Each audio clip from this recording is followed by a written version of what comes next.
JDR News Live. The human brain is made for thinking, not fuming experiment. It's hardly a tinker toy or experimenting. Not fuming with drugs.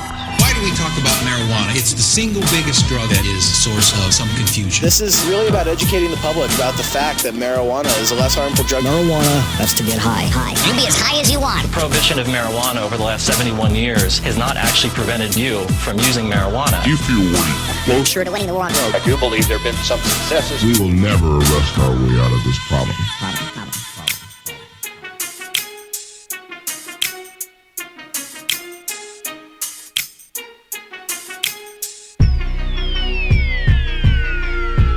Welcome to the John Doe Radio Show, JDR News Live. Today, Tuesday, November 3rd.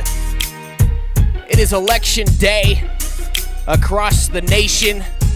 The main election that we're looking at here in the cannabis community being question 2 and 3 in Ohio. We'll go over that and review that towards, see if there's any numbers towards the end of the show. But as of right now, no numbers are being released quite yet. The governor's race has been decided. That's about it in Ohio. So we'll keep in touch and see if we have any numbers by the end of the show. If not, we'll update you obviously tomorrow on JDR with the results and what's going on, what's happening in Ohio cannabis news. Kind of interesting today when I woke up. I saw so many people pushing to vote no in Ohio. The problem is 90% of these people didn't even live in the state, which I guess if you wanted to turn the tables, you can tell me to shut the fuck up because I'm sitting here in Denver, Colorado, talking about what's going on in Ohio. But a lot of these people, when I tried to address the issue with them, when I tried to sit down and talk with them, as much as you can sit down and talk with someone online, these keyboard warriors and shiz, it was a tough discussion to have with these people because a lot of them didn't even understand the difference between 2 and 3 and what 2 and 3 did. They're like, both of them are crap. I'm going to wait till next year.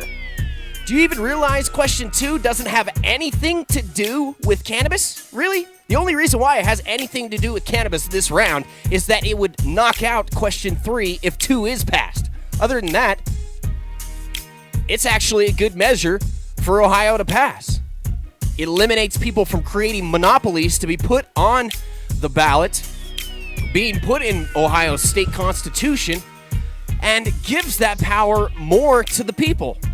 Granted, if somebody wants to put on a monopolization issue into the ballot, they can put it on, it can pass one vote, and then the actual issue will go to vote the next time.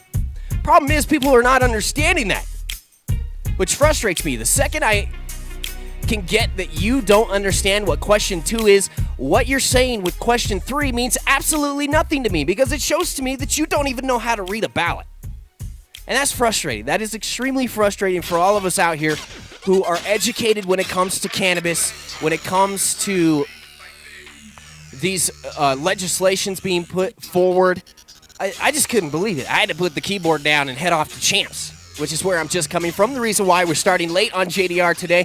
Got to spend a bunch of fun time down at the Colorado Convention Center with Champs. And if you don't know what Champs is, it's basically a trade show, the premier counterculture business-to-business expo since 1999, they call it.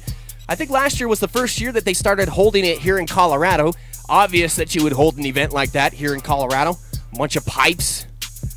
Mostly vaporizers, though. I gotta say, an outlandish number of vaporizers. So, we'll get to that here in a second. I'll review that probably towards the end of the show. For the rest of the show, what we have for you today is obviously looking into Ohio pot legalization. I have some audio from CNN. I don't know exactly what the audio says because I just pulled it up right when I got home, about 5 minutes between starting the show, or between sitting down, getting my news stories, and then starting the show. So, should be decent audio, though. At least it's a couple of pundits talking about cannabis. Also, an update on marijuana products pulled in Denver in its largest pesticide recalls. We'll update you on that. Reason why I'm kind of getting into that again is because it's hit the news really big the past 2 days here in Colorado with these recalls. 9 News, Channel 4 news, which we talked about yesterday. I don't know if I'll have enough time today to go into the Channel 4 news story that we talked about yesterday when people getting off on driving while high in court. Not getting off literally while driving high, because that would create a super, super dangerous problem. Not because of the pot part, but the getting off part. Anyway, I digress. We'll talk about that here a little bit. And Englewood, Colorado, making a jump into the marijuana club limelight. Basically, some decisions that they have made could possibly reverberate across the rest of the state and could possibly mean differences for cannabis legislation in the future when it comes to legalization, allowing places for people to smoke pot. That's what we've been looking for here in Colorado for a long time. We've been fighting it here for a long time. Looks like something that's going to become fruition for us in the not too distant future. Story about Englewood doing what they can. Welcome tonight. I'm Mark. Whoops.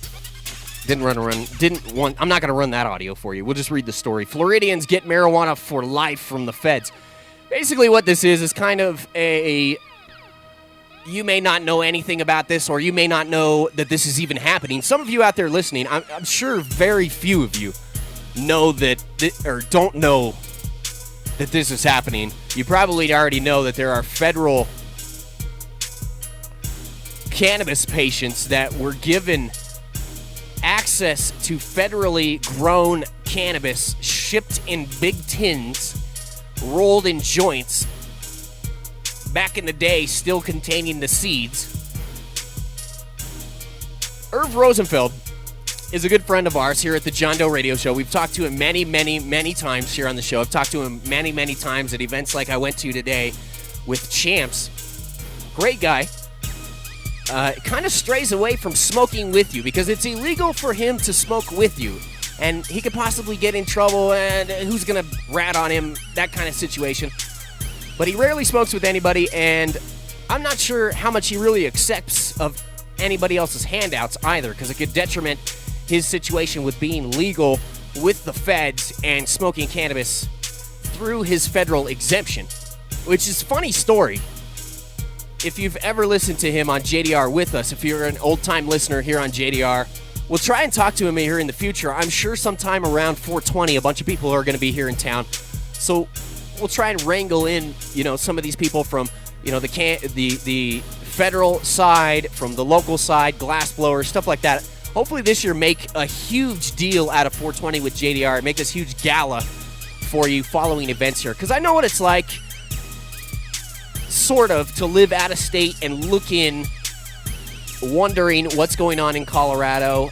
And I have so many friends that live out of state and talk to me about what's going on, or what's going on in their state and how they're so jealous. I said before that it's kind of like the puppy dog looking outside the pet store window at you like, I want to play.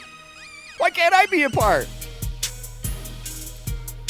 So we want to make it as best of an experience for you as we possibly can. Part of the reason why we do the John Doe Radio Show here is not only to inform you, but to help you feel more comfortable about your decision to use cannabis, whether it's medically or recreationally. If you're using it recreationally, then you do get the medicinal part of it. It's just fun medicine. So that's either here nor there. I don't want to get off too far onto that topic, but we've talked with him before, and he showed us these cans and talked with us about the cannabis that has been sent to him from the feds and how bad it was at a certain point in time. It's gotten a little bit better over the years, he says. Still not that top shelf fire that you and I may be used to. He told me he used to get these huge pails, and he would take out every single joint, unwind the joint, spill out the weed on the table, separate the seeds and stems. We should just call it steeds from now on. Sticks and stems and seeds. Just abbreviate it, steeds. It works. It's a JDR word. Farking. And then would start rolling them up himself, and he's got them. He's got some crazy stories about going through the airport and having to prove that he's a federal marijuana patient going through the airport. Because a lot of people, I think the majority of people out there in the United States who would cross his path where he's trying to go through an airport or something like that, would be like, whoa, whoa, whoa, whoa, whoa, whoa, whoa, whoa, whoa. You're what? Yeah, right. Go talk to this police officer over here, will you? So because it's not known that much, he probably has to deal with a bunch of BS. Anyway, Fox in Florida, Fox 13 News, did a story about how there's Floridians that are getting cannabis.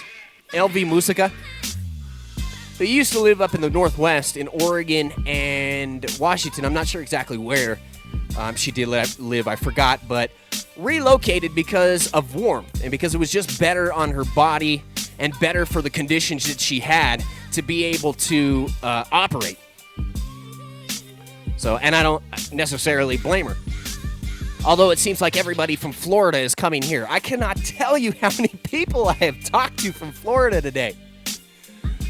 One shot. Hey, welcome tonight. I'm Mark Wilson. And I'm Kelly Ring. Thanks for being with us, everybody. Well, tonight, Fox 13 investigates a federal program you may not believe. While the Talking about a federal program you may not believe. That's what I had to mute this. I hate websites that their video automatically starts on you. It's clickbait, basically. So you go to the news story, and then they start playing their video, and it counts as a click for them. Farkers. Where was that? Oh, yeah, Florida. So our good friends in Florida, one specific company that I got to see today basically had these cool bubbles. I thought there's no other way to explain it to you. I don't really have a picture of it right now. Trying to look in my pockets here, see if I have a card from the guy. I took a bunch of pictures, so if you do get a chance, head to my Facebook page, Tim Martin, Friends with Bike Holly. You can find me off of the John Doe Radio Show's Facebook page. I'm not too hard to find. And I'll have a bunch of pictures there after the show is posted. Some of my favorite glass that's there. I think I did. I grabbed a video of this cool little bubble thing. Now, it may be only cool for like 5 seconds, but check this out. They make these little pipes to where you stick the bottom in a bubble, like a bubble juice, just like a kid would go out, dip their thing in the bottle, pull it out, bubbles flying across the place. You take a big old hit, dip this thing in there, and then slowly blow out your smoke into this bubble mix stuff, and it comes out, and it's like this floating ball of smoke, and you can also design smoke rings and all kinds of crazy stuff for it. At first, I was like, what the this is silly. But then, the brighter, lighter side of me kicked in and was like, man, this would be awesome for the first 10, 15 minutes that you were out smoking with friends at one of the smokers clubs or something like that. Oh, I almost forgot. I cannot forget this. Jeez, I didn't have this on the list of things because I actually don't have a whole lot of information from it. Been trying to communicate with Chris Jenner. Obviously, a lot of people busy here in Colorado right now that are connected to the industry because they are at the Champs event dealing with that whatnot. Also, trial going on, which actually wasn't a trial, didn't come to fruition. Let me just get to it. The man we talked with last week, Chris Jenner, who talked about operating an illegal cannabis facility and selling cannabis illegally. We told you that he got 2 misdemeanors. 2 freaking misdemeanors for selling illegal cannabis in an illegal shop. Goes to show you that changes are really happening here in our state, and it's pretty damn awesome. Well, yesterday, the first trial for one of the first defendants operating a cannabis club in Denver, the POTUS Club. Go back and listen to Chris Jetter's interview that we had last week. He'll tell you all about it. Last Friday, I think is what it was. The trial, the case, dismissed. Cha-ching. So, I found this out towards the middle of Champs today. I kind of overheard a conversation going on, and I was like, what? Walked over, tried to get as much information as I can. I'll try and gather more for you tomorrow, but the gist of it is that the case was dismissed. So I'm talking with a few people that have tried operating cannabis clubs here in Colorado, public smoking, talking about cannabis collectives, public use, whatever the hell you want to call it, pot bar. And it was exciting news for a lot of people around because they're looking at this as like case was dismissed. Prosecution didn't have enough evidence to move forward, didn't think they could get the case won, whatever it was, dismissed the case. So now all these great people that have been trying to kind of push the envelope a little, and I don't know if push the envelope is the best way to describe it, but in a way it kind of is. Civil disobedience, making a situation in Colorado that should have been from the very beginning, that when we legalized, it should have been a situation to where the fuck are all these people coming to Colorado going to go and smoke? Their hotels have outlawed it. You can't go smoking down the middle of the street, even though saw a lot of that today, smelled a lot of cannabis, drove into downtown Denver, into the heart of downtown Denver for one of the first times in a few months. Our studio that we usually use, that we've moved out of, was kind of on the outskirts of downtown Denver. You didn't have to go directly downtown. You could kind of skate around it and then come through the backside, and bam, you're right there in the Rhino District, they call it. The new studio that we're going to have, which today I was told they're still working on, that studio is in the middle of downtown Denver. So here's the thing. If you're anywhere near the 16th Street Mall or Santa Fe Drive or I-70 towards Grape Street, which if you're not here in Colorado, you don't necessarily know where these places are, but it's all you got to do is roll down your window and there you go. You smell it. It's fantastic. It's a welcoming smell for a lot of us who have been persecuted for a good majority of our life or punished for using cannabis. For some other people, not so much the greatest thing. Some people go as far as, it will obviously go as far as saying they don't want to legalize because they don't want to have to deal with the smell, which was a big thing for not having cannabis clubs here in Denver go through right away. A big worry about how people were going to be exposed to it. So if I have to smell cannabis, or if I have to smell cigarette smoke, if you go into a bar, you smell stale beer that's been spilled everywhere, alcohol that's just out, we should have the same rights as cannabis users to be able to go to our own places and use cannabis. Here's the thing.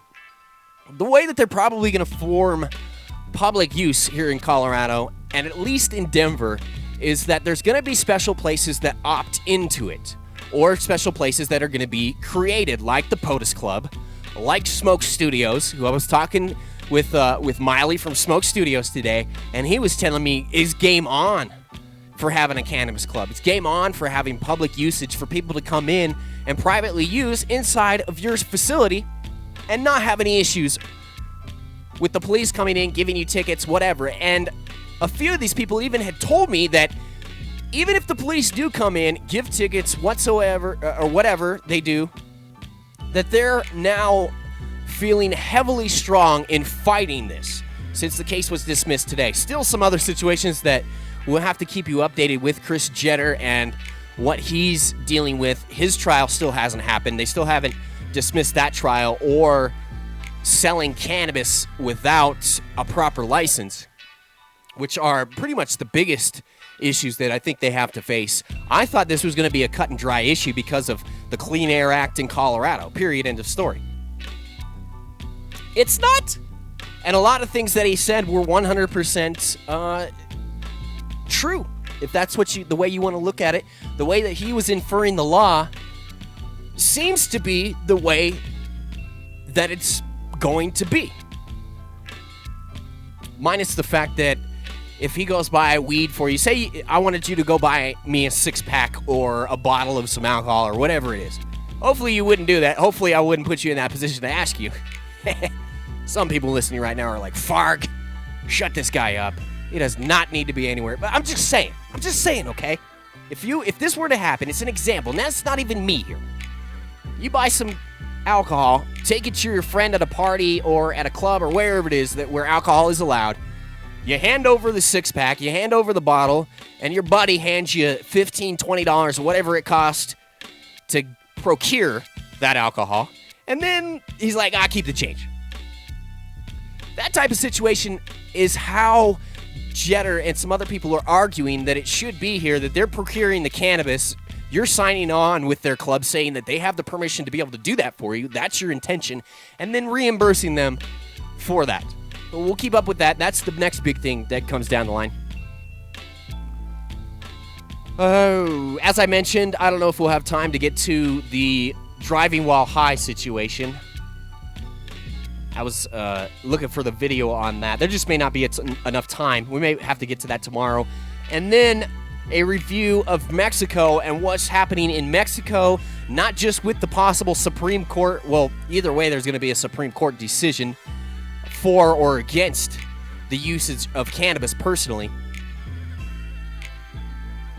But it's deeper than that. There are people that are representing cannabis in Mexico who are sticking their necks out, quite literally, have crosshairs on them because they're involved in drug reform in Mexico. None of these drug institutions, none of these cartels in Mexico at all want any legalization. It's their business. They've got control of the market. It's cornered with them, period, end of story.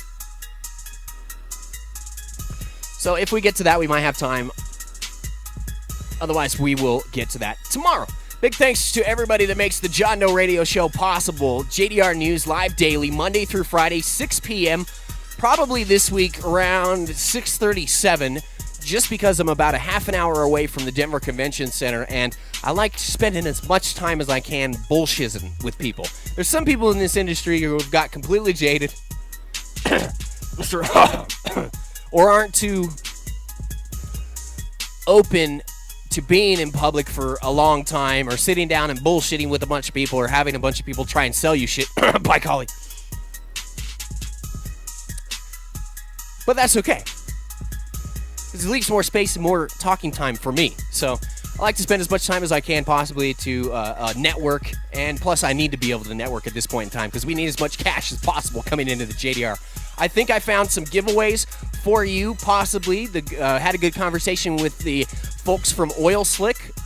Got to hang out with my man Adam Hand, give him a big old hug. Handmade apparel, all the JDR gear, except for the shirt I'm wearing right now. That's from Mogul Printing, at Mogul Printing online. If you just Google at Mogul Printing.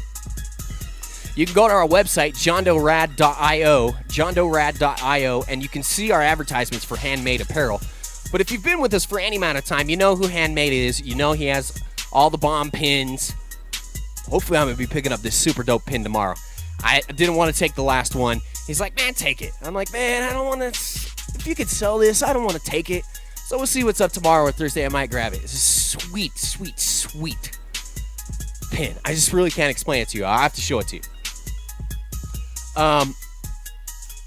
I also, going back to what I was talking about with this bubble thing, I have a video of it. I'll put that up on my Facebook page too, along with the other pictures and stuff. So hopefully we'll get you guys some giveaways. That's part of the reason why I'm heading down there. Also to network, try and get some JDR sponsors with us. I think we have locked in Ajoya in Louisville. If you get a chance, they used to be Compassionate Pain Management. Fantastic group of people.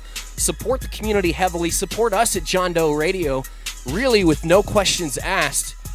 Hell yeah, we're on board. Talked with the good people over there today. I'm going to get them some more information, and they'll get some stuff back to me. And we'll probably have some cool specials for you to be able to head over there. Drop John Doe Radio's name. Drop Bike Holly's name. Drop my name. Drop whatever it is. Just attach us somehow. Them knowing that you listen to the show. And we'll get you some cool discounts over there. Have Sean and the crew in possibly to talk here in the near future, hopefully on one of the longer shows that we do, the 3-hour JDRs, where Bike sits down with us and talk to him about what it's like to rebrand a cannabis dispensary, because that's what they did. They switched over from Compassionate Pain Management to this Ajoya dispensary name. And when you walk in, it's a super clean spot, white, badass. I mean, it's like walking into an Apple store from what I've seen online. I've never actually been to an Apple store, but I would think that's what it's like. It's like walking into a marijuana Apple store. And maybe someday people will be like, yo, this dispensary was like walking into an Ajoya. It's fantastic. One of the only ones that I've seen that's set up like this. So we'll try and get you some pictures, explain to you why someone would want to rebrand in the cannabis industry. Maybe some obvious issues that you would possibly run into. Not necessarily these guys, but some other people. Maybe you have a bad product or something like that and you want to rebrand. But maybe your brand didn't start off the way that you wanted it to start off, and you wanted to be a little bit more open with it. And now that we're a little bit more open in Colorado with things, it's not really considered flashing in front of the police or showing out on fleek, baby. It's not really like that anymore, and people don't really have to worry about that situation anymore with recreational cannabis coming through. Now, a lot of dispensaries still wanted to brand themselves as a compassionate type place, obviously, when we had medical marijuana in, because they wanted to show themselves as being compassionate towards patients. Which is fine and fantastic, and if that's what you want to do, that's great too. But on the other side of the base, if you also are a recreational spot, and now you want to push yourself as a recreational spot, makes yourself look fancy and nice, you should be able to do that. So I think some people are feeling a little bit more comfortable with being able to be put themselves in that position, and we'll talk with them a little bit about it. If you get a chance, you can Google Ajoya in Denver or go on Facebook, Ajoya in Louisville, and I'll have more information for you in the future. Contact information when we tie everything together. Also, big shout out to our good friends over at USA Cannabis Consulting. Make sure you head to usacannabisconsulting.com. Talk to our good friends Kyle Allen and his partners over there. They'll help you navigate the cannabis regulatory system and at the same time help you build it all out. If you need construction, if you need brand management, anything along those lines. Because as I know, as you may know, as a lot of people know, navigating the cannabis industry and all the regulations and the changing rules and laws and whatever it is, not only here in Colorado, but in other cannabis states, if you're anywhere in the United States and you'd like to use their services, all you got to do, head over to usacannabisconsulting.com and they'll take care of you. Mention the JDR and you might get a discount.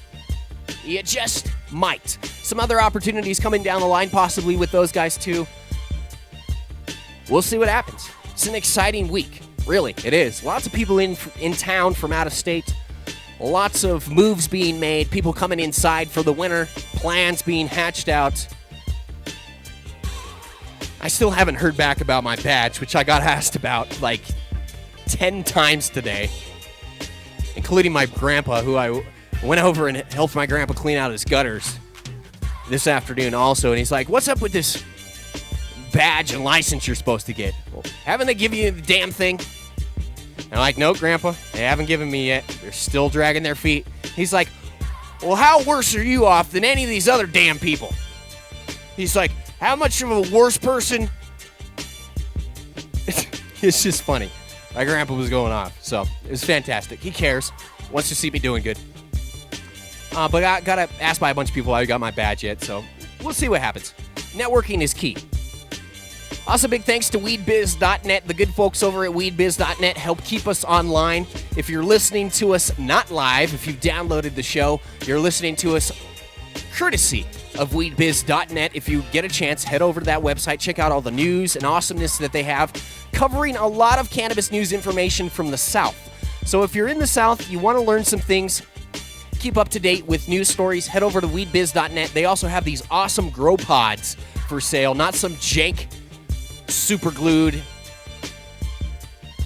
duct taped, gorilla glued situation. Not that gorilla glue. The original gorilla glue. So if you're looking for something like that to put in a facility, check them out, weedbiz.net. All right, I already mentioned, we talked about the pesticide recall, Englewood, this federal government issue. Welcome tonight. I'm Mark Wilson. And I'm Kelly Ring. Thanks for being with us, everybody. Well, tonight, these fucking asshats at Fox 13 News in Florida keep ruining my broadcast. No, Tim. In fact, you just ruin it yourself. If you're hanging out with us in the chat, I'm not sure many people are actually in the chat right now because they probably thought that I wasn't doing a show today. Hopefully you got out and voted. Whatever it is that you're needing to vote on, whether it is cannabis regulation or if it's just something else, make sure that you get your voice out. Obviously not forcing anybody or saying that you're a bad person if you don't get out and vote, but you might be a bad person. Just kidding. Yellowana Cake says she voted today. Congratulations, Yellowana. I voted to not give the rest of our cannabis taxes to the state to misuse, along with some other issues. redevelopment of some downtown areas, some things about keeping the stock show in. I don't know. I read it, looked good, voted for it. Let's get into the news. Could Ohio pot create legal kingpins? This would be a first if it, yeah. So, but then we have this odd thing that the constitutional amendment says only 10 farms can produce all of the marijuana, although you can grow your own.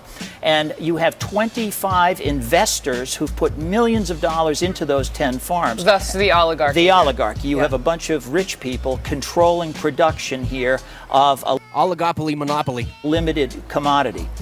People were so angry about this, feeling that it was really sort of a naked attempt for rich people to control the market, that item 2 was put on the agenda, on the referendum, another constitutional amendment, which essentially says what 3 says is illegal. So if they, in other words, if you vote for 2, you're voting for a constitutional amendment that says you can't have a structure like 3. So what happens if both initiatives are adopted by Ohio voters? Which is we're foobarred then. A possibility. It's a very real possibility, and then because people don't read this stuff anyway, and somebody's going to check off marijuana.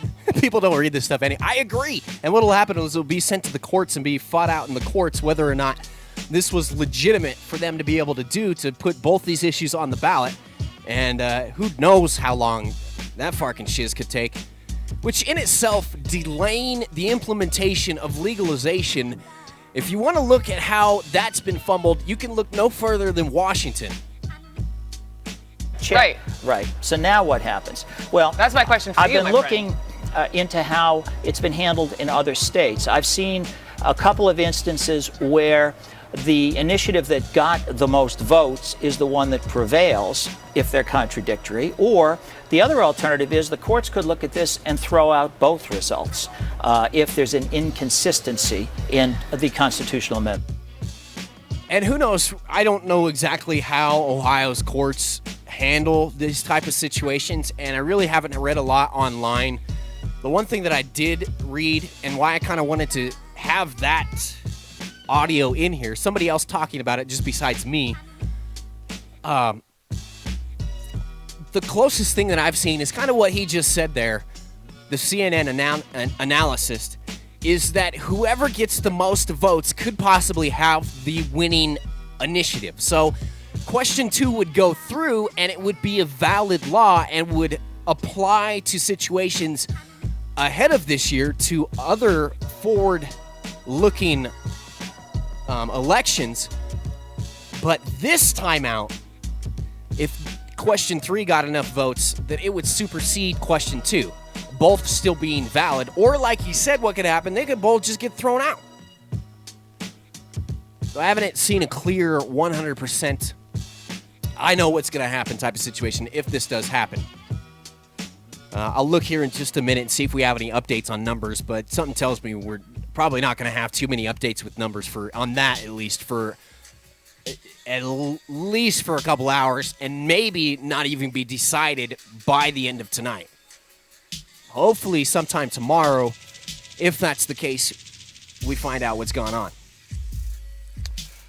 So I think we've beat Ohio into a bloody pulp for the last few days. I'm glad that I didn't cover it anymore. We weren't doing the show for any longer than last week. Last week being our first week here doing JDR News Live, because, man, this was a draining initiative to sit down and think about and to talk with people about. Because I learned during Prop 19, California's Prop 19, the stoners against legalization is what we'll call them, that it's almost impossible to argue with these people. They're such hard and heavy activists and believe what they believe so wholeheartedly, regardless of the law, regardless of how things work here in the United States. It's what they feel and believe should happen. And I can agree with them on a lot of spots that it should be this way. We should have it this situation, but it's not exactly like that, and we don't just get everything that we want all the time. We have to meet people in the middle sometimes, and sometimes it's not the best situation to do, especially when we're facing the drug war. We want all or nothing because little steps to us seem like they're offensive. It's like, are you kidding me? This is ridiculous. This is a joke. You're coming at me with this bullshit when you know how much of crap rules and laws that we have right now considering drug laws? I can get that. I can understand that. But the thing is, you on your side have to understand how the system works and how laws are created, what's put into place, that there's still a large group of people who don't want cannabis to be put in place, don't want legalization to happen, think that this is just an awful drug, and even if it is going to get legalized, they want heavy restrictions on it. Convincing them against that is the same as convincing these stoners against legalization, these diehards that believe wholeheartedly in their heart that this is the way that it should be. It's impossible to get those two forces to move. And really, it's easier to get the anti-people to move rather than the stoners against legalization because we can kind of lure them with money. Yo, we got the Skrilla here on this side of the table. You should consider coming over. Look at all these other states. I mean, come on. Look at these. No one's being hurt by cannabis. I mean, I know you've been lied to, and DARE and the DA, the drug wars, told you this and that and this and that and da-da-da-da-da. But the money. Come on. The money. And then they're like, it's a little bit easier to convince them. The stoners against legalization people don't give a shit about money. They don't give a shiz about sometimes looking at like what's happening here in Colorado or in other states. Chris Jenner, I'm going to use this fucking example as much as I can when it comes to this issue, sold weed illegally, did what I did, and ended up with 2 misdemeanor charges. Not felonies, misdemeanors. If you don't know how huge that is, then I'm not sure you understand the way that the system is now working in our favor. Now, granted, it may not be like that in other states. Other states may not have the same type of situation where we've descheduled, that's the wrong word, deregulated cannabis and moved our drug laws into a separate category. See, here in Colorado, you have felonies for you have criminal felonies. It could be a robbery, could be assault, whatever it is. And then if you have a drug felony, whether it's dealing with sales or possession, paraphernalia, whatever it is, there's CFs, which are the criminal felonies. I think that's the abbreviation for those. Or there's DFs or DMs, drug misdemeanors or drug felonies. And they have 2 completely different sentencing guidelines for these. And that happened even before we had legalization be put into place here in Colorado. Over the past 10 years, we've slowly started to downgrade those laws. It started to take away that punishment that the justice system has to be able to put on you. Unfortunately, one of the big moves that we made here in Colorado happened 3 months after I caught my felony. 3 freaking months! My felony changed to a misdemeanor. Stupid Tim. Why couldn't you have waited another couple of months to get in trouble? Or not even get in trouble at all? That's why I tell people in Oklahoma to get the fuck out of Oklahoma. Because here's the deal. You're just a landmine waiting to be stepped on by the drug war. I mean, it's just a serious shitstorm waiting to happen. I was trying to get out of the area that I was in Northwest Colorado. Had made plans for 2 months to try and get out of that area. Was 2 weeks away from moving. And didn't get out in time. Didn't pull the trigger. So that's why I'm so invested in all y'all in Oklahoma or Utah or wherever the fuck it is where they have these harsh, ridiculous, draconian drug laws that they refuse to move back on and, in fact, make them worse. For instance, in Oklahoma, a few years ago, passing a hash initiative that we've talked about here on John Doe Radio, which includes making edibles. If you concentrate marijuana in any form whatsoever and it's your second offense, that judge can sentence you to life in prison. Not sure it's actually been pulled out and used yet, but it's still there.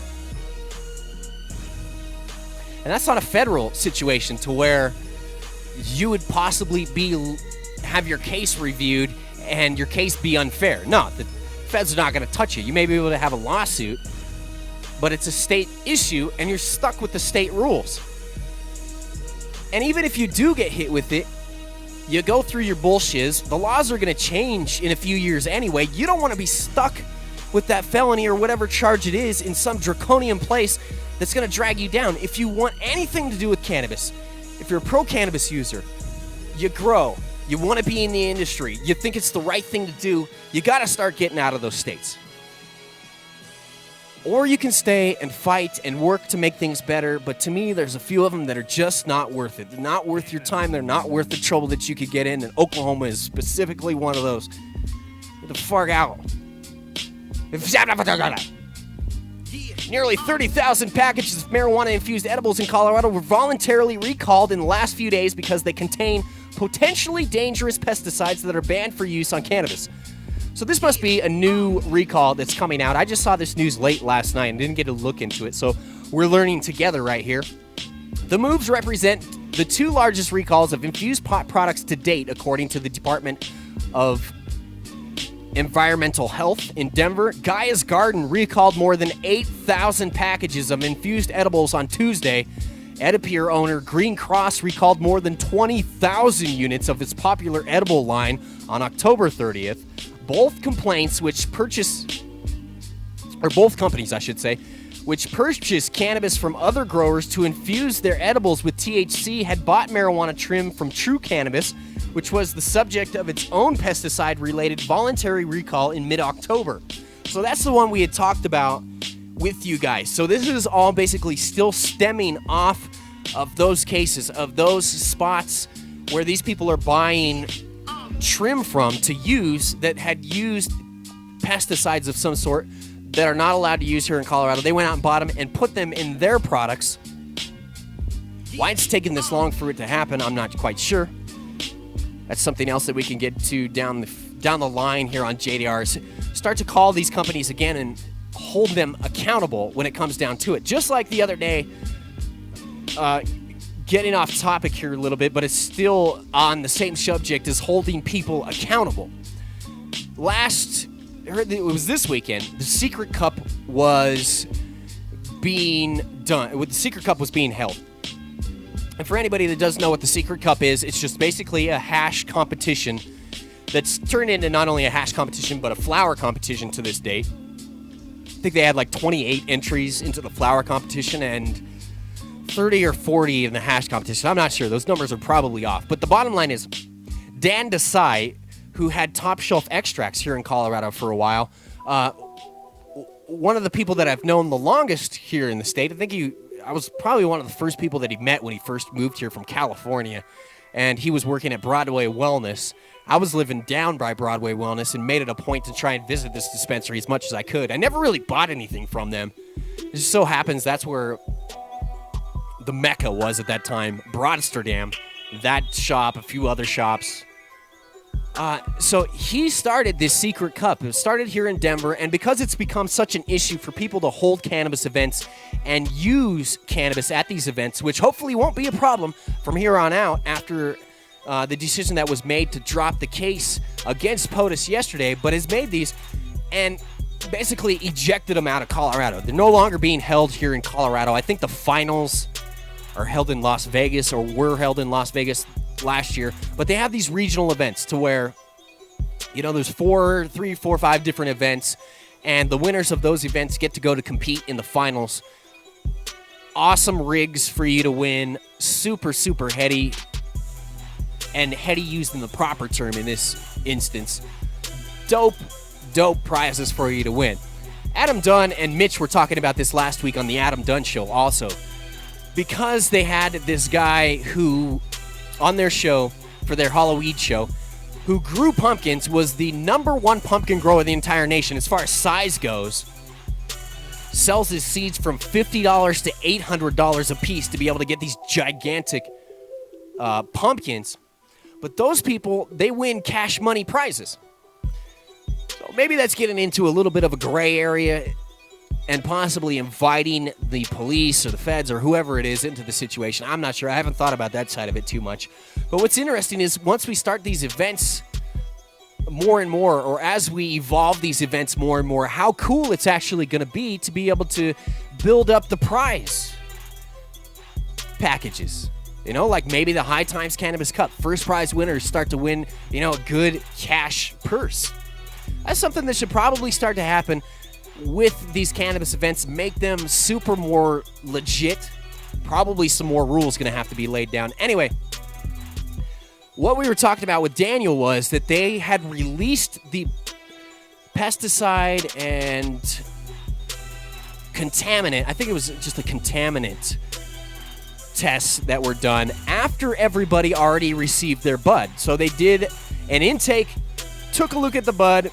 We're seeing if it had any type of powdery mildew on it, if it was molded up, whatever.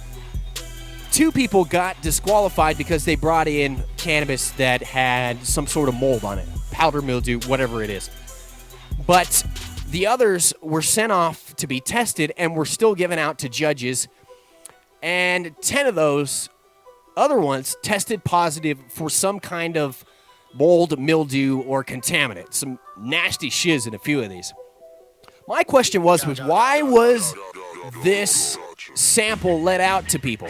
Why were people given these when we should be forming a situation to where the test should be coming in before it's handed out? After a conversation with him, he agreed that they probably needed to take a little bit more time to have the tests done and for those kits to be handed out. So that's, for instance, an example of somebody who's willing to make changes and willing to deal with the rules that are at hand and just plain old having a good product. Having something that's reputable to be pushed forward. That's the biggest thing, is you can't keep holding events or can't keep selling cannabis edibles or concentrates or flour with these illegal pesticides. That shit ain't gonna fly anymore. Now, when you sit down and you think about it, if you're a heavy cannabis user and you have been a heavy cannabis user for a good part of your adult life, I know ever since I basically left high school that I've used cannabis. I can't imagine how much shit I've smoked. I'm still alive. I'm still standing here. Now, it may be detrimental to some people that have issues with their regulatory system, with their immunity system, to where this is not going to ever a good thing for them to ingest. So that's a big reason why we need to change it. Period in the story, it needs to be changed. Bottom line is, you and I are still walking this earth today, and we probably smoked some pretty gnarly shiz. Like, no joke. I think back to when I first started smoking. I mean, we probably smoked some gasoline-coated rubber mixed in shiz from Mexico, feces. Who knows? I don't know. The worst thing I can think of at this point in time was something that would give you some bad infection or disease or poop. Can't imagine having anything worse than poop. For all y'all out there with beards, you wooks out there, a good majority of you got feces in your beard. Sorry to say, but it's a proven fact. I wash my beard every day, regardless if I'm showering right that second or not, man. You just gotta wash it. It's too oily, too nasty. Anyway, that's here nor there. You should probably use a beard oil at some point in time. The moves, these recalls, getting back to this, the moves represent 2 largest recalls of infused pot products to date. I already talked about that. 20,000 units that they recalled. For Gaia's Garden, 8,000 packages. Or 20,000 packages for Edipure and 8,000 packages for Gaia's Garden. Edipure, a super popular cannabis product here in Colorado. It's something that I see advertised everywhere, and I think a lot of people actually use it. And it goes to show, with them having 20,000 units that they had to recall, obviously had a bunch of product out there compared with Gaia's Garden with just 8,000, which is still a good chunk of inventory to have out there. Both companies which purchased cannabis, we talked about that, how their trim that was purchased didn't come from them, came from another company, test positive for pesticides. Anyway, Eric White from Gaia's Garden says there's a lot of sadness that we're involved in this in any way whatsoever. Gaia's Garden managing owner Eric White said Gaia's Garden bought its tainted product from True Cannabis in February. White said Green Cross CEO Mark Smith says his company made its purchase in April. He says you have no idea when you're buying and bringing product into your facility, Smith said. At that time in April, there was no requirement or notice that this had pesticides. Only after the fact did they find out. Here's the thing, is these companies should have already been taking the opportunity to do these tests before sending this product out to the public. We knew that cannabis testing for pesticides and mold, mildew, all this good stuff, which, by the way, mold and mildew testing is still not up to par almost anywhere, I don't think. I'm not aware of a spy here in Colorado that can give you accurate results for powdery mildew, those kind of things, which I'm sure it's available. I'm sure there's somebody out there that's doing it.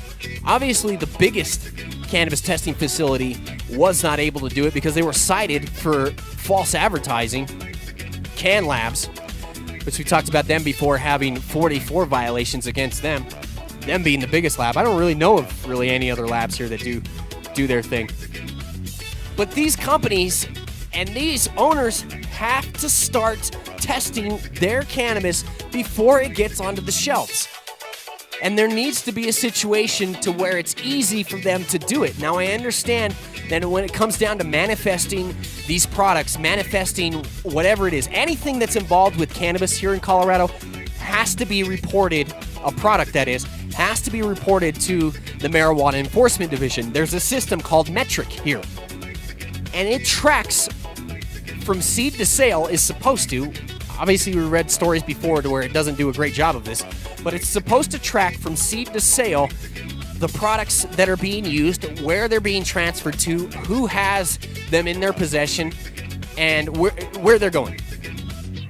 I'm not so sure, and I'll have to talk to some people about that, how easy it would be to manifest a product to a testing lab and then get that product results back before you send it off to be used in some sort of concentrate, to be put on shelves in bud form, or to be put into edibles. That has got to happen. Why it hasn't happened to this point is blowing me away, and the only reason I can think of is there's just not an infrastructure for it. It's probably two things. People haven't wanted to do it, that they've said, "Fark it." It's not really been on the tip of their sword for something that they've had to attack with or be on the defense with, but it is now. If this is improved for it and how much money you're going to lose in this situation, 20,000 units, that's a shiz ton of money to go down the drain. And how each individual company deals with that is obviously up to each individual company. I don't think there's any insurance out there for a situation like this. So you're just taking that hit right to the cojones. It's like a cack punch.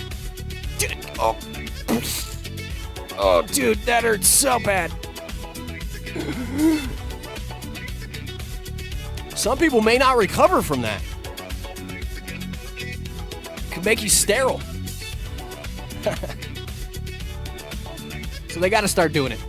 That's going to be a huge push here on JDR in the future. We're going to try and get a lab on for a sponsor and at least try and talk to these labs and get you some information, because this information needs to be passed not only through the community here in Colorado, but it's something that needs to happen in other states. For example, Oregon, Washington, California, even anywhere where they're having legitimate sales of cannabis, medical or recreational, it needs to be happening.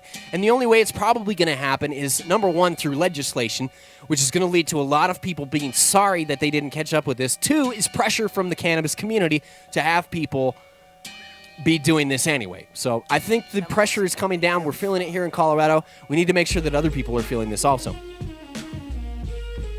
Both companies say they're altering their internal intake procedures to attempt to prevent this from happening again. All of these recalls were carried out by the Denver Department of Environmental Health, which first started cracking down on pesticide use in March when it placed more than 100,000 cannabis plants on hold. What they fail to mention is that they let those plants back out. 6 months after the original quarantines, the Denver Post commissioned independent tests on multiple marijuana extract brands and found that 3 prominent and banned pesticide chemicals were still being sold to customers by concentrate companies, specifically Mahatma, and most of the city's marijuana recalls have come as a result of that. So that's another thing, is a lot of this, and like I say, why we may be able to play an important part in all of this is that the Denver Post is the one that threw this gauntlet down, was like, what the hell is happening? Like, right before testing became mandatory, they're like, dude, you guys are obviously not ready for this mandatory testing because you haven't even prepared for it. And then the state of Colorado goes and re-releases these plants. Which, probably under pressure from these companies who pay a lot of money into the Marijuana Enforcement Division. That's probably why it happened, but it's still frustrating. The Gaia's Garden recall affects 15 medical products and 6 recreational products, mixed fruit lozenges, and ginger drops included that were distributed to 176 pot shops around the state. I wish I'd just start saying dispensaries and not pot shops. The Green Cross, I'm guilty of it too. I say it tongue-in-cheek and half funny, but it's not funny. A lot of people really hate to be called a pot shop. Green Cross recall involves 16 Edipure products, grape licorice, sour gummy bears that are included in more than 40 spots around the state. Batch numbers for the recalls are listed in separate news releases for each company on the department's website. So you can go to the Marijuana Enforcement Division website and you'll be able to find those recalls if you're at all concerned if you've bought one of these products or if you still have the product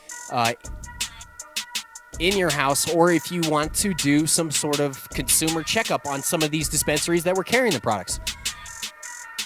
Hopefully Gaia's Garden and the other company, Edipure, are doing their due diligence and actually pulling these things off the store shelves.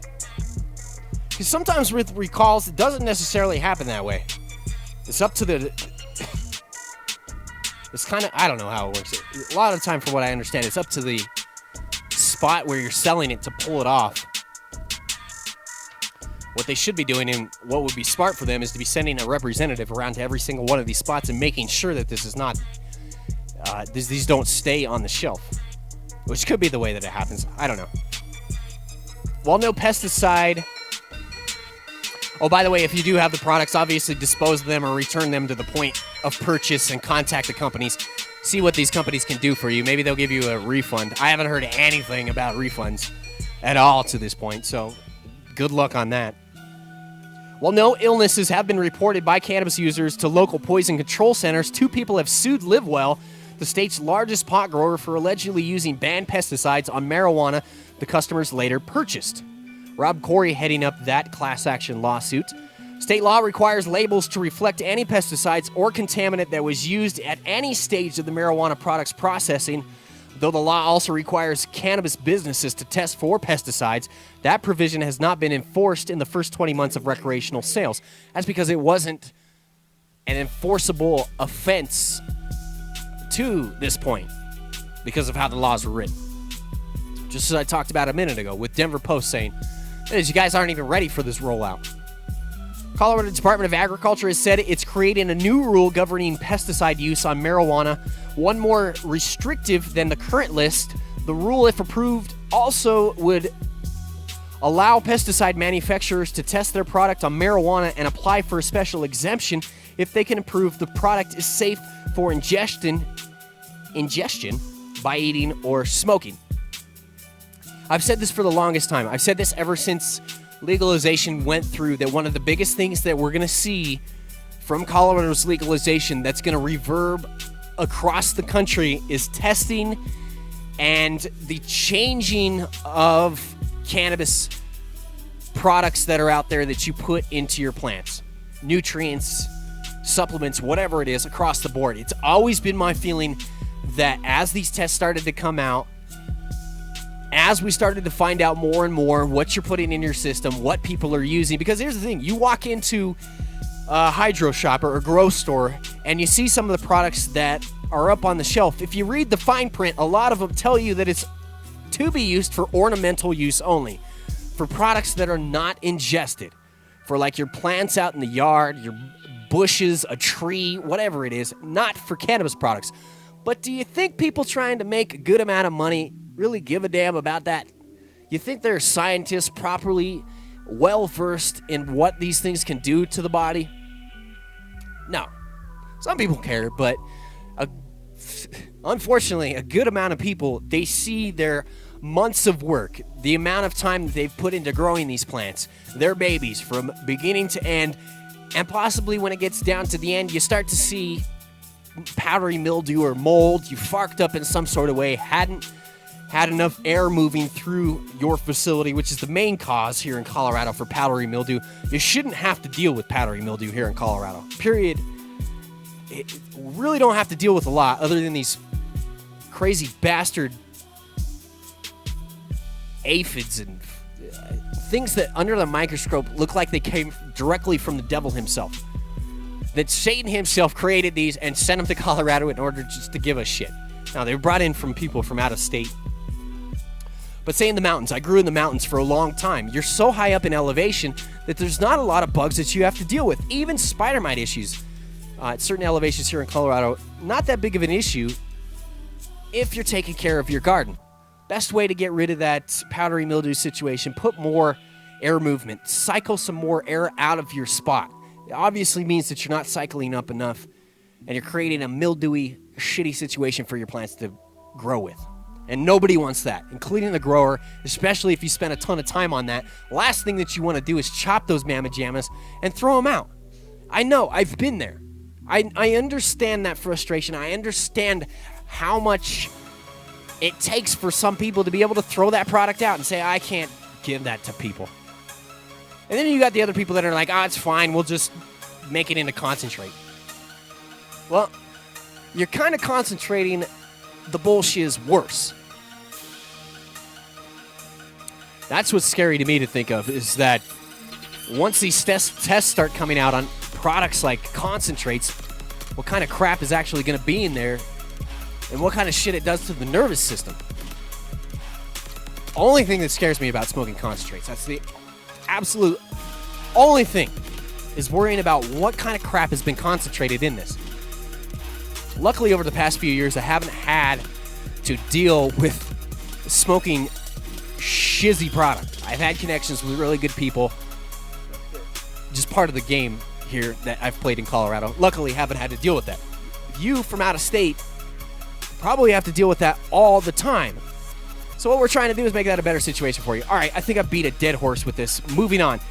Englewood City Council postponed its decision on marijuana consumption clubs Monday night as it gathers more information and waits for the results of tonight's local election, in which 4 new council seats will be assigned. So they didn't want to go making decisions and having 4 of these council seats be upended and then dealing with a whole bunch of rigmarole on the other end. When was the last time you heard rigmarole? Is that even a proper term to use? It's not a racist term, is it? I hope it's not. I don't even know what it means. Rigmarole means bullshit to me. That's the last I understood of it. But as you know, we make up shit all the time here on John Doe Radio when it comes to words. I'm just kidding. It's still accurate.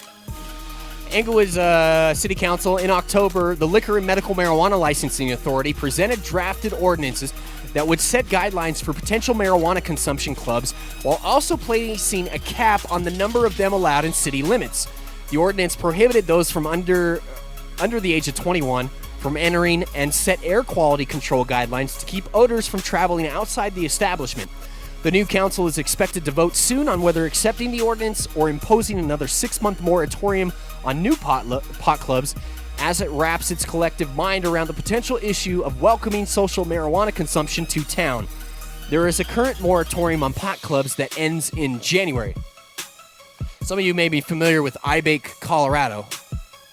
I don't give them very much props. Granted, they've been able to stay open. 2 spots have been able to stay open to date. Last I heard, they were kind of struggling, though, to stay open. And 2, I talked before about how when you come to Colorado, you're not dealing with the usual quote-unquote stoner type situation. You kind of are if you go to iBake. You're going to deal with the wooks. You're going to deal with the quote-unquote stoner backroom type shit.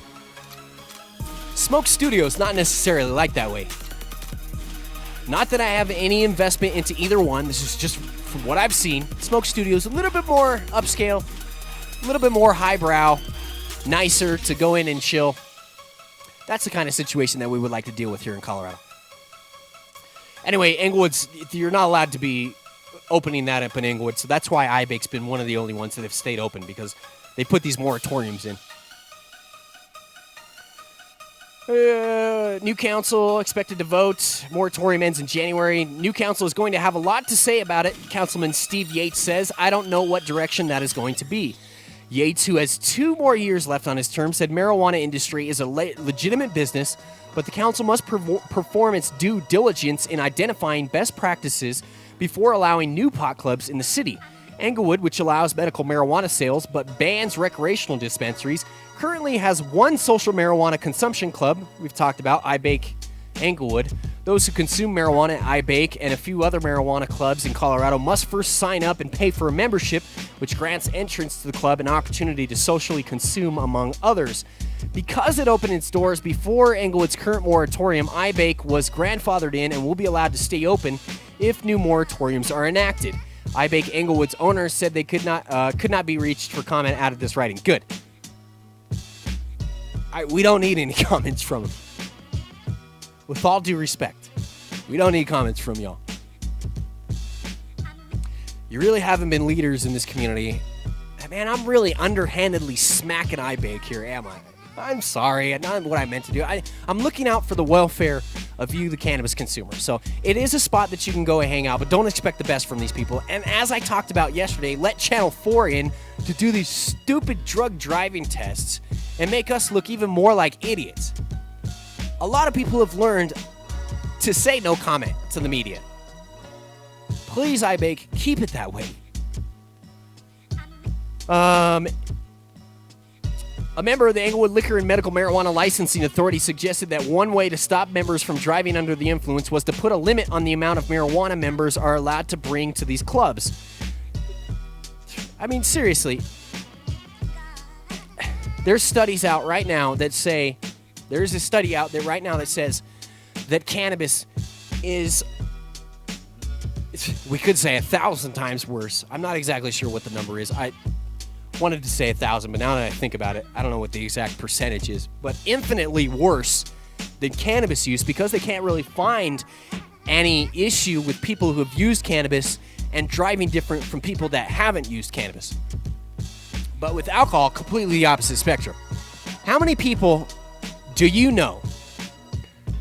And I can tell you, I know a lot of them, and I can tell you from my experiences drinking and being around people that drink, there's a certain point where you reach when you've drank alcohol where with a lot of people, you just don't give a shit. You don't give a damn about too much around you. Driving can be a situation to where you think you're fine, you're driving, but you're way over the limit, double the limit, whatever it is. Or you have people that are not even necessarily over the limit, but have had a few drinks, are right on that line, and still go out and get in their car. It's kind of accepted. That's why bars exist to this day. People get off after work, go to the bar, have a few beers, stay there for a while, and maybe come home.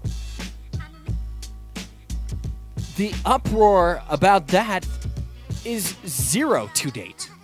Zero. Now, maybe you have situations where Mothers Against Drunk Driving and these anti-drug driving, drunk driving groups out there, but you don't really hear it too much from the general public, like in bars. Is you get these half-assed statements of like, you okay to drive, bro? You okay to drive? You sure? You sure? You sure? Yeah, I'm fine. And nobody really grabs the keys from these people, and nobody really gets on them to say, nah, you're not going to do that, dude. You're not going to do that. Why? Because generally, they don't want to piss the other person off. Which is ridiculous, because you could possibly end up in a situation to where you not only were pissed off because somebody tried to take your keys away, but that you killed somebody.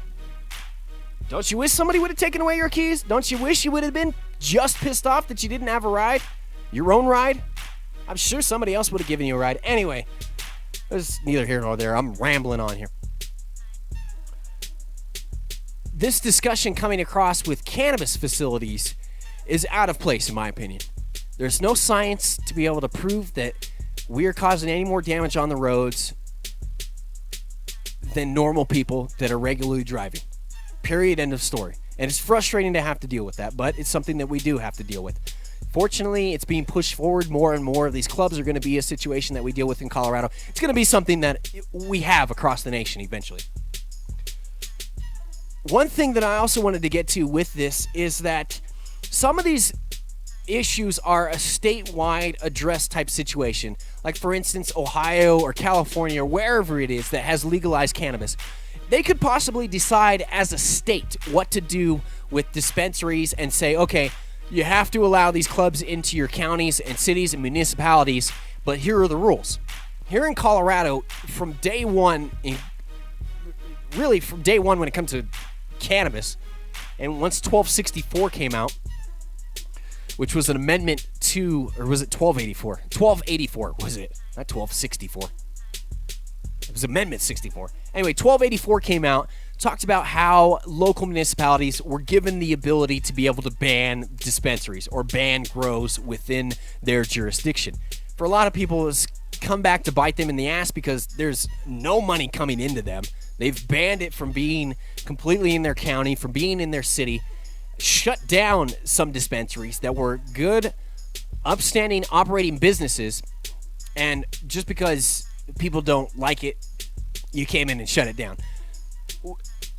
Where the fuck is that in the Constitution? In our Constitution of the United States, when was the last time that you heard a situation like that, where there was a legitimate business open and a vote came in and closed them down? Can't think for years and years now of where that else has happened. So if you know where else that's happened here in the United States, please let me know. But here in Colorado, it looks like it's going to be a situation to where each municipality, and that's why Inglewood is kind of talking about it today. Inglewood, right next to Denver. Denver is going to be deciding on their own. Been some of the worst as far as laying the hammer down, going after these people, as we talked about with the POTUS Club, and the POTUS Club's case being dismissed for operating an illegal cannabis facility. Still those fights, and we still may be able to open up in each individual county because of how the courts have ruled with that situation. But unfortunately, it's not a situation where it's handed down from the state of saying, look, these are the outlines. This is the deal with cannabis facilities. And who knows? It may happen here in the near future. Next year or two, we may end up with a statewide type initiative, legislation, most likely from our legislators and the state Congress. They'll put it together and hand it down. But generally what we're looking at right now is each individual municipality being able to make up their own decision whether they want these cannabis facilities, these public use type situations to happen.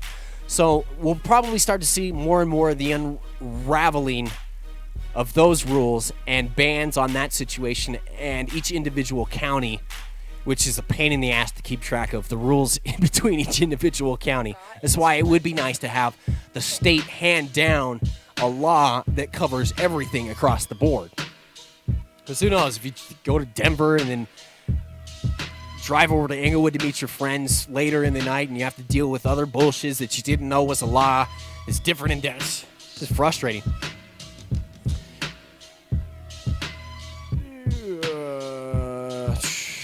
Last part of this is the limelight of Colorado could certainly be on Inglewood if it enacts the ordinance, as no other town in the Denver metro area currently issues licenses for marijuana consumption clubs.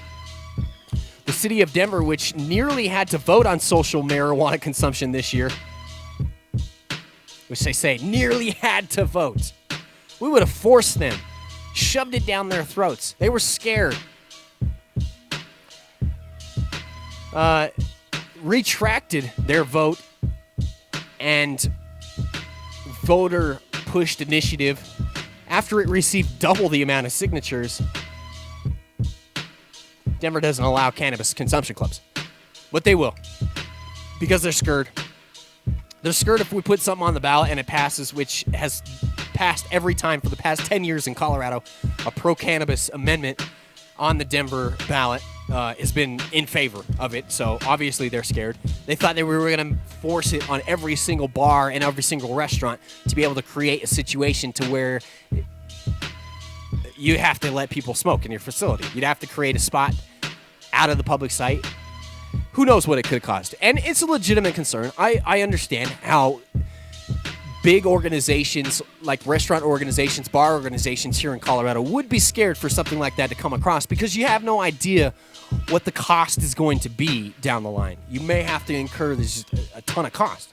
You may have to put in some sort of air filtration system or separating out a certain part of your facility. So I understand that. That's why we kind of pulled it off the ballot and are going to work positively, which I trust Mason Tvert explicitly with dealing with anything with cannabis, because without him, we wouldn't have legalization here in Colorado, period. Granted, we have a huge grassroots movement here in Colorado, and that's a big reason why we had it, but Mason organized it all, put it all together, brought everybody together. Not everybody, but you get it. The result is we're sitting here with legalized weed.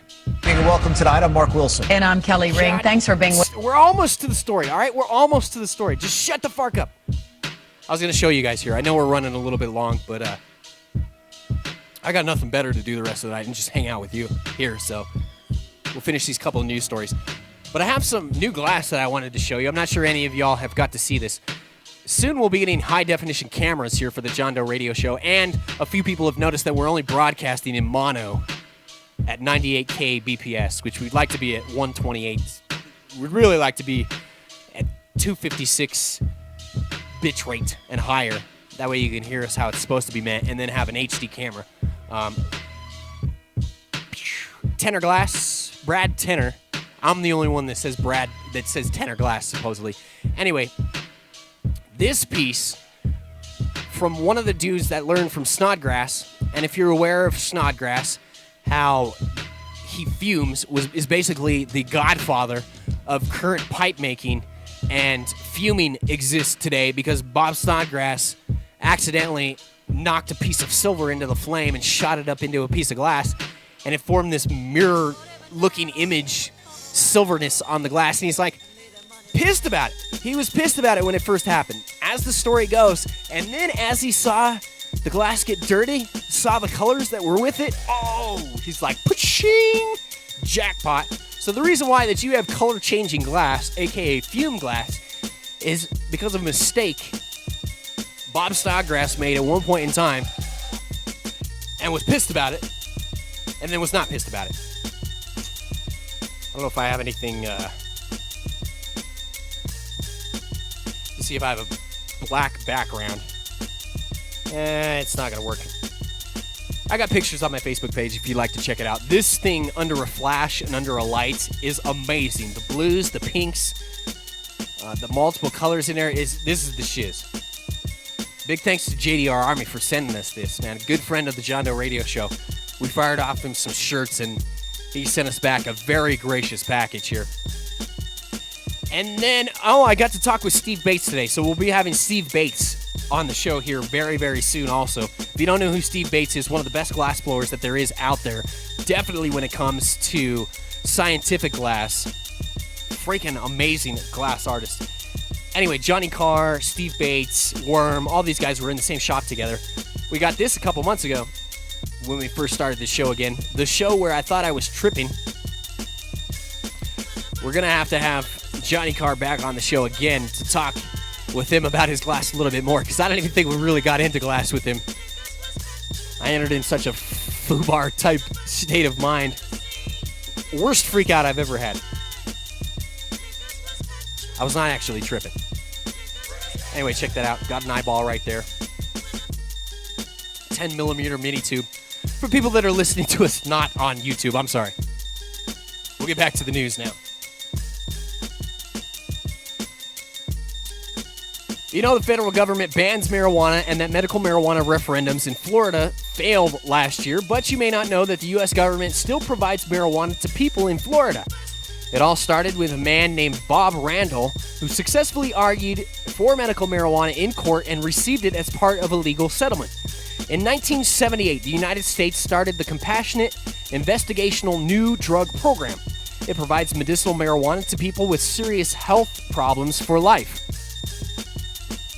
While the George H.W. Bush administration closed enrollment in 1992, people in this program are still receiving monthly shipments. And what it doesn't say in here is that there were a lot of people out in California And I'm a bad stoner and a bad news reporter for you because I don't remember the names of these people. But this collective out in California that had a bunch of AIDS patients that were a part of it and were about ready to be granted exemption from the feds because of the illnesses that they have connected with AIDS and including AIDS. The story goes is that the feds were scared that this situation was going to get out of control, so the Bush administration absolutely put the kibosh on it. Still allowed some of the people that were approved into the mix, and many of them had died off, unfortunately, but there's still, I think it's 4 that are still living here in the United States and still get shipments of those pails that we were talking about, those bins, those tin cans. I guess it's 3 different things: pails, bins, tin cans, filled with cannabis joints. I think I saw something that Irv Rosenfeld has been shipped somewhere around like 120,000 joints over the time that he's been a federal marijuana patient. Like literally, the feds just giving him marijuana, 120,000 joints. I know many of you are out there saying, I smoked 250,000 alone last year. Shut the fuck up. Sit down. FDA would not say how many people who joined this program are still living, but here in the cannabis community, obviously we're aware and we can talk to some of these people, and they give us reports about what's going on. This Fox News 13 also found 4 people, including 2 living in Florida, Irvin Rosenfeld and LV Musica. The United States federal government has been supplying me 10 marijuana cigarettes per day for almost 33 years, said Irvin Rosenfeld. And in the same vein, arresting people for possessing marijuana that give me for medicinal use. He began receiving medical cannabis under the program in 1982. Until 1 year before I was born. Damn, that's crazy. 1982, 1 year before I was born. This dude, for my entire life, has been receiving joints from the feds every month, while we end up with felonies. Not to mention how hypocritical it is when it comes to medical cannabis and how they deny any medicinal use, but there's still a federal program that existed to allow people to smoke cannabis. Oh, did this thing just refresh again? Stupid Fox News 13. Problem is with my Chromebook that I use for the news and the audio, I can't separate out each individual tab like you can on a Windows, so I can't just mute this stupid tab. Anyway, we're almost done. FDA would not say how many people. We already talked about that. 4 people. The United States federal government has been supplying, blah, blah, blah. Talked about that. Marijuana is grown in a secured facility at the University of Mississippi. From what I understand, it's a big-ass field with barbed wire and high fences and security guards and turrets around the field. That's what I was told. Rosenfeld uses cannabis to treat a rare born tumor disorder. Musica uses it to treat glaucoma and has for the past 27 years. They both receive a tin of marijuana each month and are instructed to use 10 marijuana cigarettes a day. They both say it works for them and that they've been stopped by law enforcement officers who are unaware of their legal right to use and possess it. Like we talked about earlier in the show, how much hurdles has Irv and LV and other people had to go through.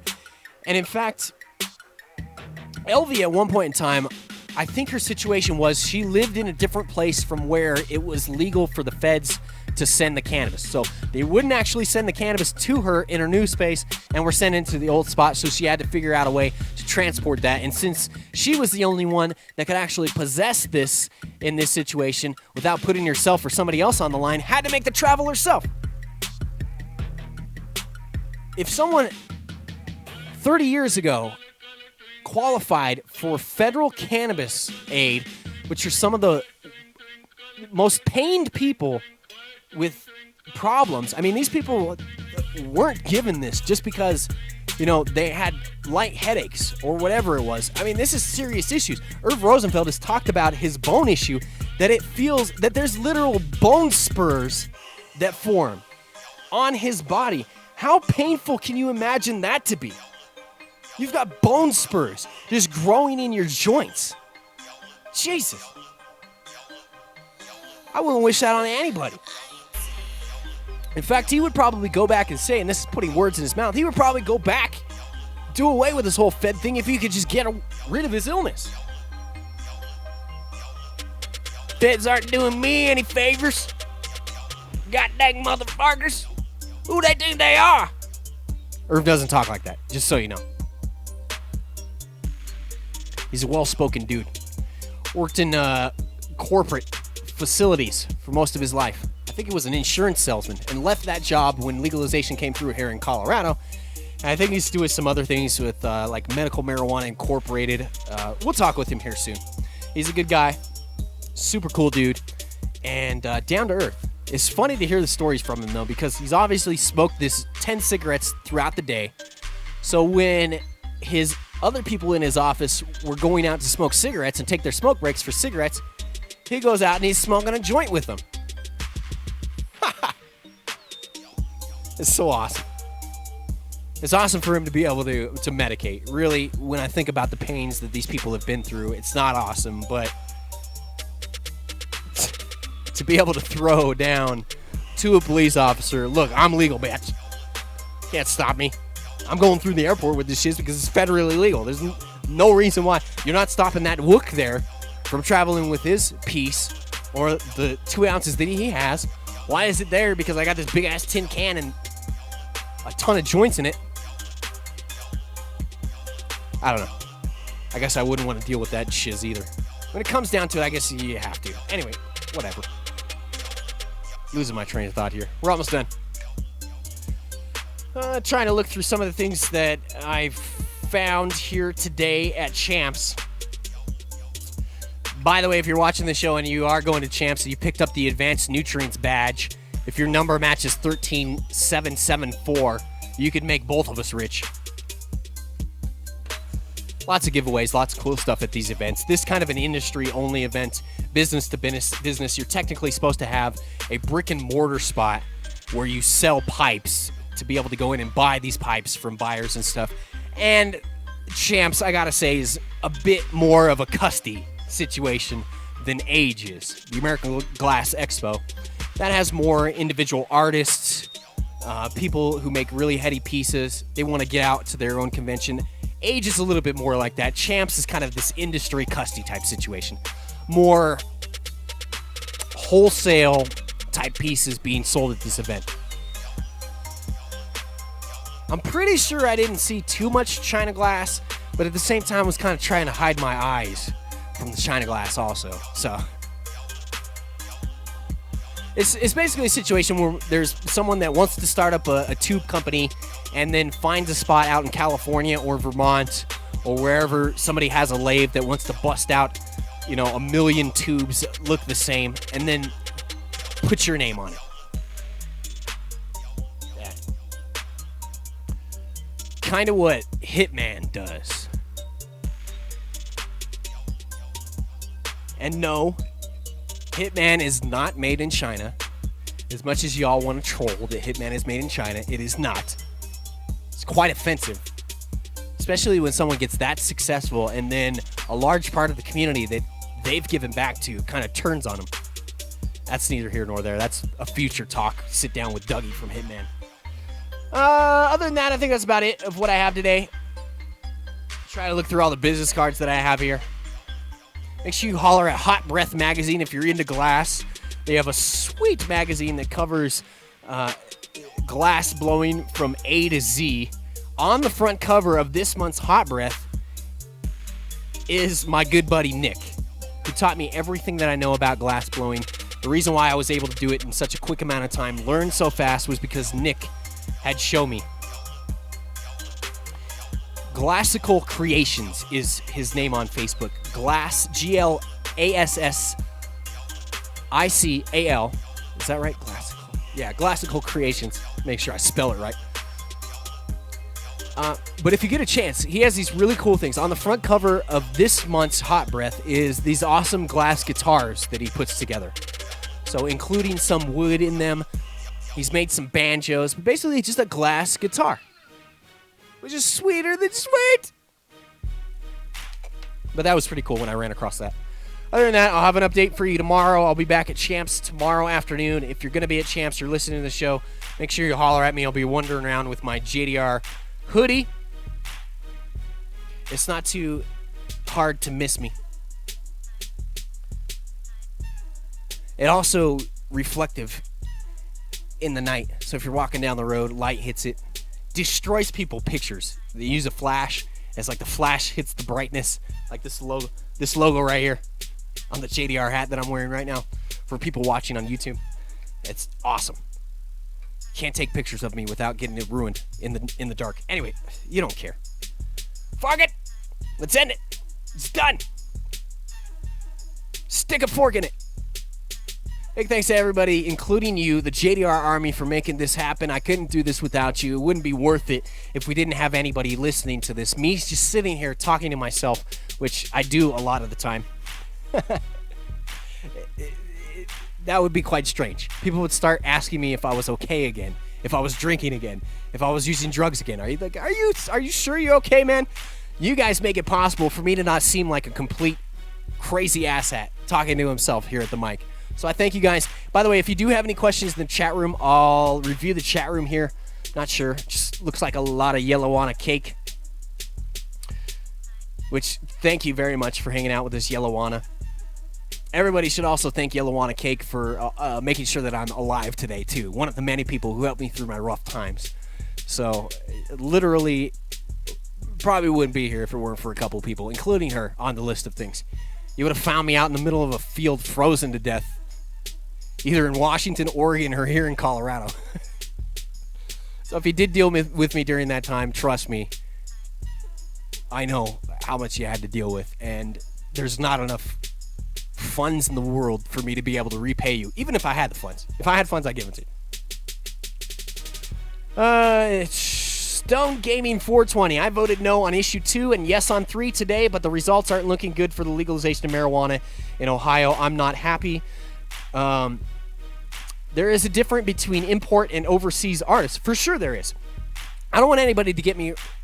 because this does come up. When people talk about China glass, they get really offended because they think that we're including in some of the best glass artists that there are in the entire world are in China or in Japan. Japan specifically. It's crazy marbles that come out of Japan. Anyway, I'm talking about stuff that's made in a sweatshop that's being made by people and kids who are earning like 5 cents a day, whatever it is, working in shitty conditions, have to fume, painting tubes, because this is coming out now, colored tubes that have paint on them. Who knows what kind of crap's in that paint? I mean, it's coming from China. Whenever I get a package from China, it's always got this weird stuffing in it and paper wrap and whatever, and who knows what kind of Fukushima crap you're getting inside that package. It's possible. Asbestos, whatever it is. You don't want to get none of that Fukushima product. Let me look over here real quick to the initiative, see if I can find anything on that too. Click.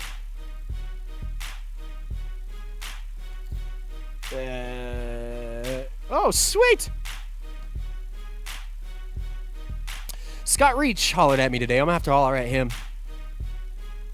And our good friend Phil, who used to do camera work for the John Doe Radio Show, is heading down tomorrow. So, awesome. It seems like a lot of cool people are going to be down there tomorrow. I have my phone, and I have a portable recorder also to take down there with me. I think my phone actually records better than this portable recorder at this point in time, though. I think technology in phones has surpassed what you can buy for a decently cheap product recorder on the market.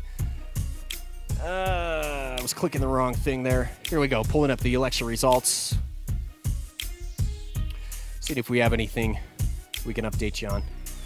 I don't... Oh, shizzle.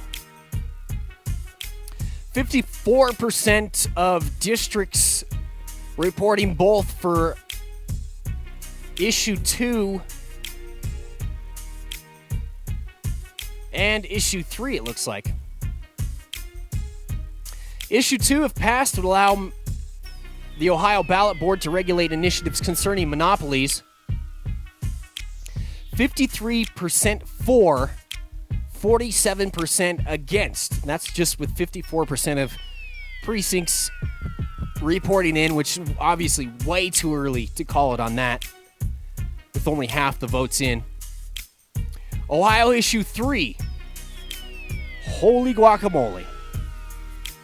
I just got bad chills. Doesn't look like this is looking good at all. 35% for, while 65% against. I tried. I'm not there in Ohio, ladies and gentlemen. We got to start beating the stoners against legalization's brows. I mean, we can't allow these initiatives like the Ohio legislation to go across and not go through. I mean, we just can't allow that to happen. God dang it. That frustrates me. I thought we'd see a lot closer numbers than we are right now. 65 against, 35% for. That's just frustrating. Damn. We've got to come together somehow as a community. That's the next step that every single one of us has got to make. I mean, we can't just sit here and expect the perfect initiative to come across and have perfection right off the bat. Here in Colorado, we obviously didn't end up with perfection. It was decent, but we've changed it over a period of time. It's not just you that you're voting for here. You're voting for the rest of the United States to be able to push these movements forward. People see this in Ohio and surrounding states. They don't want to invest their money into the initiative. This is over $20 million was put into this initiative, Question 3 in Ohio. People don't want to turn around and think that that's wasted.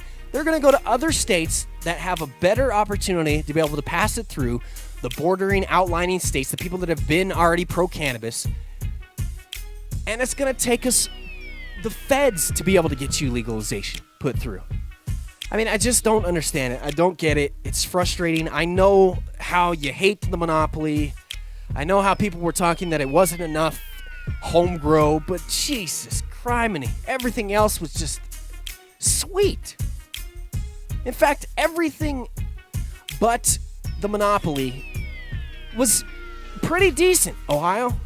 Pretty damn decent. I don't think you're going to see something like this again in the near future, because there's not the same amount of people. You got lucky in a way to be able to even get this on the ballot, because these 10 different companies, 25 different investors put their money in. If that wouldn't have happened, nobody's bringing the money to the table at this point in time.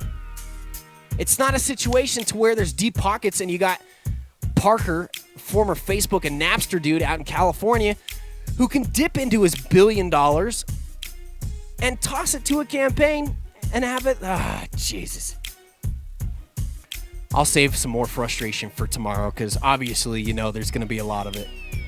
I apologize, Ohio. Maybe next time. Who knows when the next time's going to be. So frustrated right now. I gotta go smoke. Hopefully y'all are having a fantastic time. Thank you very much for joining us on the John Doe Radio Show. Make sure you support our sponsors, support yourselves, pass us along, puff, puff, pass. The JDR Army appreciates you. If you get a chance, put our Facebook page up online, send that around, and then the youtube.com/John Doe Radio. That's where you can get all of these JDR News Live. If you would like to download the JDR News Live shows, the audio versions, MP3, 256K type quality, so it's good audio. Head to our website, John Doe Radio, johndoerad.io, and you can get everything we've done since we restarted there, including some of the ones that we've done with Bike over the past few months. It's all right. Maybe at some point in time we'll have the entire catalog up there for you, because there's so much good information to go back and get. We've done hundreds and hundreds of shows on John Doe Radio, and it just hurts me that all of them are sitting over here on this computer hard drive and in disc form sitting in my garage and not being used by you. That sucks. So we'll try and fix that. That's a costly endeavor to get in. So until we meet again tomorrow, maybe we'll see you down at Champs. Again, apologies, Ohio. What the fuck is it? I'm John Doe. Tim Martin. Freaking good. Ohio. See ya.